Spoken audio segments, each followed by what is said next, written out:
Have you ever wondered how wristwatches went from simple timepieces to tech-packed gadgets? Let's take a 60-second trip through time. It all began in the 1500s when the first portable watches were made by a German locksmith named Peter Henlein.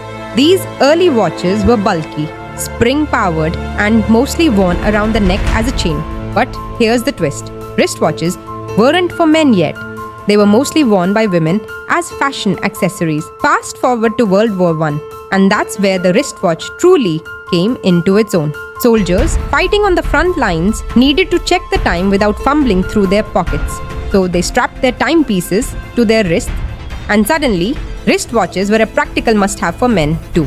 By the 1920s, wristwatches had evolved from just being practical to being luxurious. Brands like Rolex and Omega revolutionized the market, making them symbols of wealth and style. They weren't just for telling time anymore, they became status symbols. Then came the quartz revolution in the 1960s, and wristwatches became even more precise and affordable thanks to battery-powered movements. Fast forward to today, and we're in the smartwatch era, where our watches do so much more than tell time.